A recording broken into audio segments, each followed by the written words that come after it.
everybody, it's your boy, the man, the myth, the legend, the anomaly, Dwayne O'Neal Robinson, back at it again with another YouTube video. Listen, if this is your first time clicking onto my channel or onto one of my videos, I want to welcome you to D-Space. This is a space and a place for you to gain positivity, motivation, and inspiration, all through the means of laughter. And I strongly encourage you to click on that subscribe button and on that bell. Therefore, when I upload every single Thursday, you will be notified. And to my original subscribers, thank you for your continuous love and outpouring support. All right, ladies and gentlemen, you know what time it is. It's time for the Black History Fact and cut. Okay, so the Black History Fact that I will be presenting to you today took place 42 years ago when President Jimmy Carter, on June 7th, 1979, basically wanted to annually celebrate Black music. And he deemed the month of June to be African American Music Appreciation Month across all genres. And hence the reason why the BET Awards, Black Entertainment Television Awards, is in the month of June. So for this month, you better dust off those CDs, cassettes, album records, spin them, play them, because when it comes to Black tunes, this is the month definitely you should be celebrating and learning your Black history based off of musicianship. And that is the Black History Fact that I have for you all today. All right, ladies and gentlemen, I'm not going to tap dance and ask no questions. I'm going to get straight into today's topic, which is dealing with entitlement.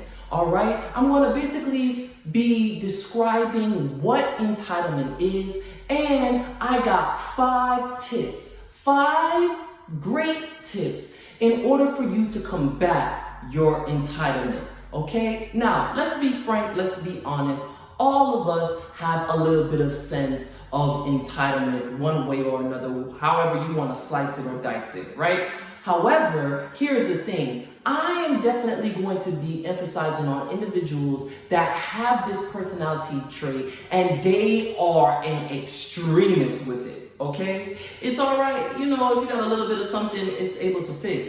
But if you notice that you are really deep into entitlement or feeling entitled, or you know someone that struggles with feeling and being entitled, then we gotta fix it. But I'm the man with the plan, and I got something for you all today. So what is entitlement? So by definition, entitlement is a noun, right? And it is defined as the belief that one is inherently deserving of privileges or special treatment, okay? Now, with this particular personality trait of feeling entitled, it is very much so linked to having a narcissistic personality, which is not good. I did a video a couple of months ago about that, 7 toxic personality traits. You could go on my page and, you know, rummage through my videos and watch that one. I won't go in depth about having a narcissistic personality in this video, but you could refer back to that one.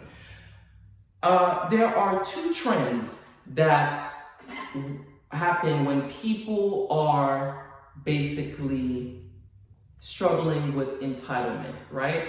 So there's 2 things that you have to look out for. One, you may notice that someone may not be in denial and they're very honest and are open with themselves or with you and saying, hey, you know, I really struggle with this thing. I really have these feelings of I should get this. It should be for me. You know, I notice that people are telling me that I'm self-centered and I'm selfish. I want to fix it. That's one trait that you know that, okay, this person is entitled and they're struggling with entitlement and they're being honest about it. The second trait where I have to solicit the prayer warriors for are the individuals that see no wrong in what they're doing. They don't feel like they need to change this trait within their personality. We gotta pray for them because that is a very dangerous way of living and it could burn a lot of bridges with people. Okay? Now, I want to say this. And hear me good, all right?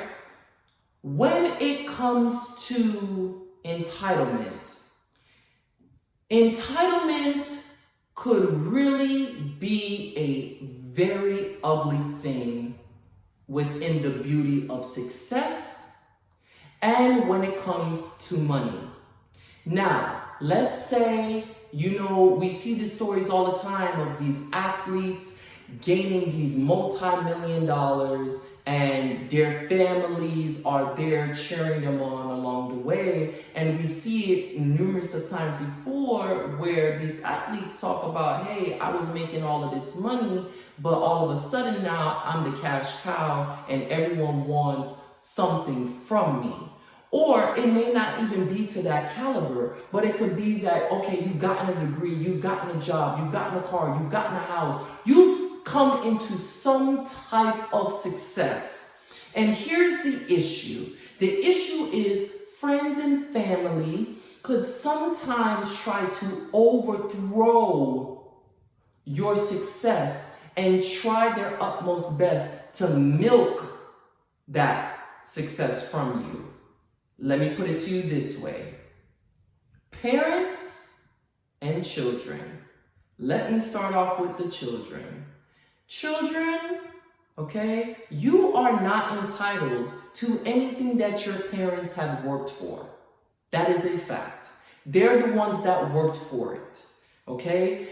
Yes, they could leave you on their will. They could leave you on, they could give you the house, they could give you the car, but you are not entitled to that. You're really not.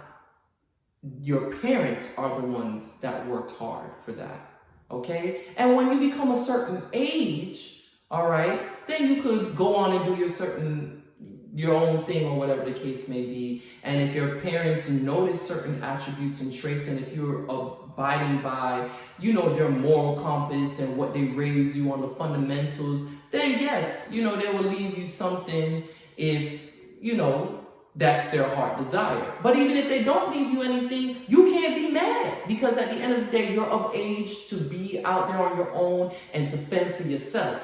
All right? Now, on the flip side, parents, yes, you've grown your children, you've reared them, you've cultivated them, you helped them along the way, but you are not entitled to your children's blessings.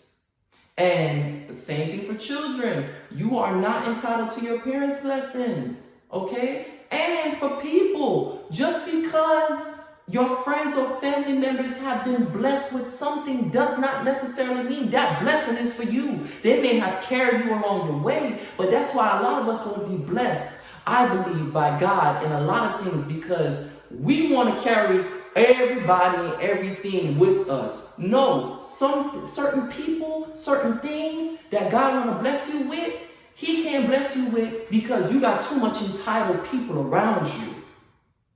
And guess what? Instead of them building you up, they're going to tear you down. So let's get the record straight with that. And I know a lot of people not going to like what I'm going to say or what I stated, but it is the truth.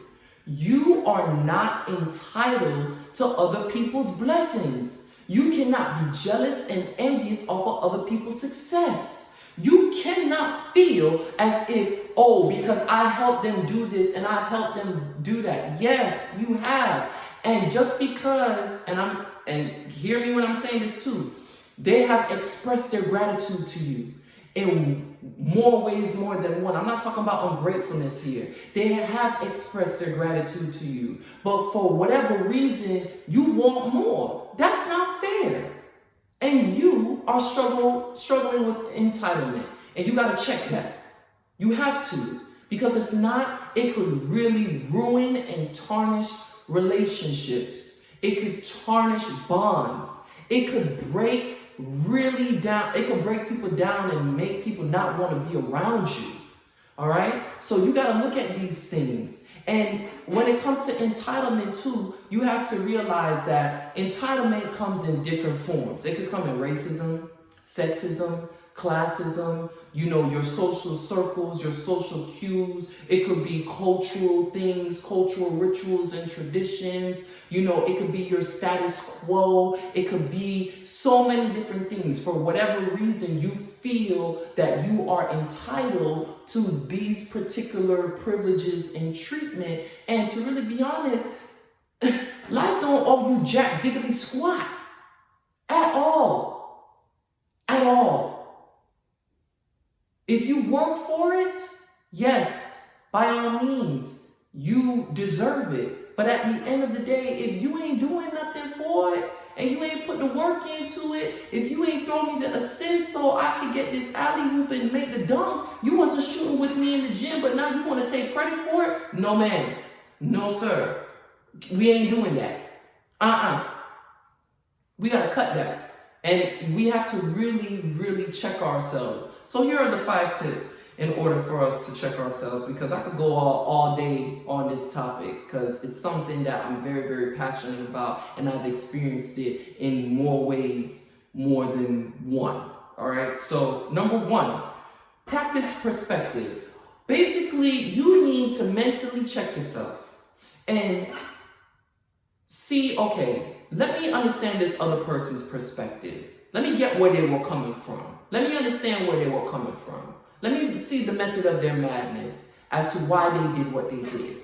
Okay? So practice perspective, because you may feel as if, yes, I needed to be on time to this event. Okay? Or I needed to get something done, and this individual is holding me up, or I wasn't able to get to the event on time. There was a little bit of a delay. Hey, guess what? Life happens. Okay? It does. And instead of causing this big issue behind it, maybe you should ask an individual, hey, is everything all right? I noticed, this trend is happening habitually, and I really needed you here. And at this point in time, you failed me, and I don't understand what's the reason behind it. Why were you late? Is everything okay? What happened? Okay? Make sure you ask questions. You hear it, you take a mental note, you try to see it from that other individual's perspective.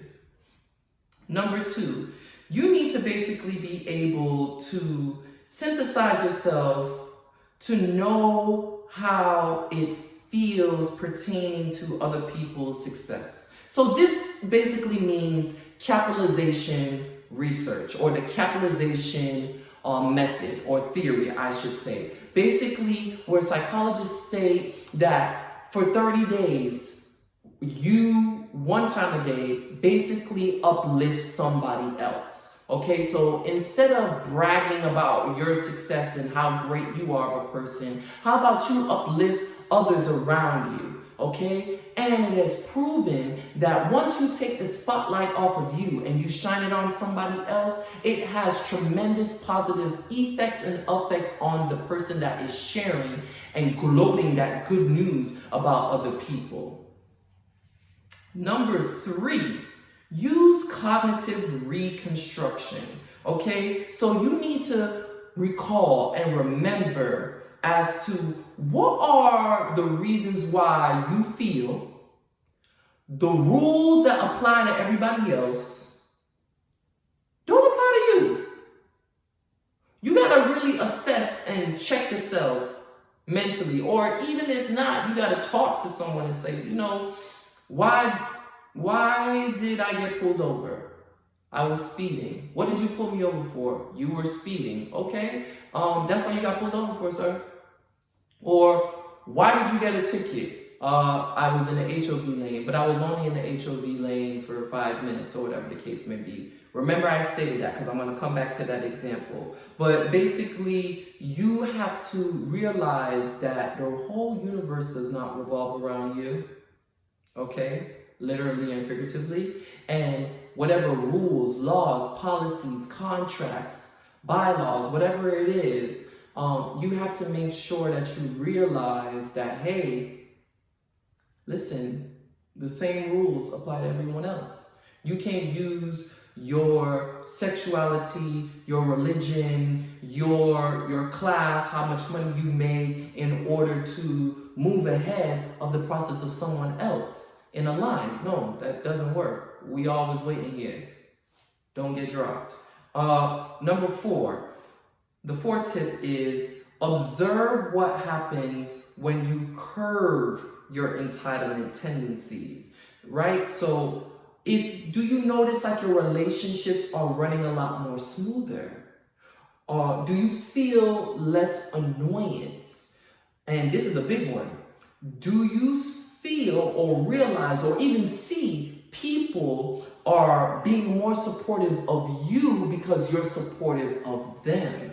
If you could answer these questions honestly and realize like, hey, yeah, I noticed that when I cheer people on and I'm bigging them up and I tell them something good about me and they supporting me, then I know for a fact like there's a mutual push and pull. All right, we're in it to support each other. Or you're realizing that your relationships are going smoother, whether if they're personal or professional, because you're not so combative, right? You're not so rude in the way how you're handling things and being so selfish. Then you're realizing like, oh, okay, we getting along pretty good, all right? And the last thing, 5, the 5th tip that I have to tell you all is basically be cognizant of your moral licensing, all right? Which basically is you try your utmost best to justify your wrongdoing. Going back to the example of why you got a ticket in the HOV lane. Well, I was only in the HOV lane for 5 minutes. I was trying to go around someone. Nah, bro, you should have never been in the HOV lane, bro, because you know from 3 to 5 o'clock on 95, player, you ain't got nobody else in the car. That's a carpooling lane. You got to get out of there. You should have never been in there in the first place. So in actuality, yeah, you know what? You should have got that ticket, dog. Sorry, not sorry. That's the truth. And that's the reality of the situation. So again, if you are noticing that you don't respect people's time, and again, I said this, I'm guilty of it. I'm talking about people who are extremists, like they really bad at it. They only care about themselves. You could plan something with them and they leave you high and dry and pretend like ain't nothing happened. They call you up and like y'all never had plans picking up where you left off. No, bro. No, sis. You left me hanging, man. We got to talk about this. This is unacceptable. All right? It's not all about you. All right? You're not the only person in this world. It's not fair. Yes, you may have helped me to get to a certain level, but you are not in my shoes. Let's talk about this. We got to work these things out, because I don't know what it is they say about the generation that I'm in as a millennial, that they feel as if we're very entitled. I don't necessarily feel mass majority feel that way as the millennial generation. I feel as if we're not just going to put up with people's BS to really be honest. We just know our worth. We just know the fact that we don't got time for this and we got time for that. If you're going to show us loyalty, we going to show you loyalty. But we ain't going to have no loyalty to no job, because no job ain't going to have no loyalty to us. And bad enough, you know, it's about to be a hot girl summer and hot boy summer again. So, you know, everybody, she's a runner, she's a track star. So, you know, it's kind of tough in the day and age that we live in, because a lot of people do have a sense of entitlement, but it needs to be corrected. There needs to be humility, and people need to learn how to be humble and be gracious and extend some grace and be like, hey, hold on. If the shoe was on the other foot, if I could see this from a different perspective, how could I handle it? How could it be best going forward to really deal with this whole situation? I hope this video was very informative. I hope that you take these 5 tips to help yourself or to help somebody else to be a better human being. Until next week, Thursday, peace.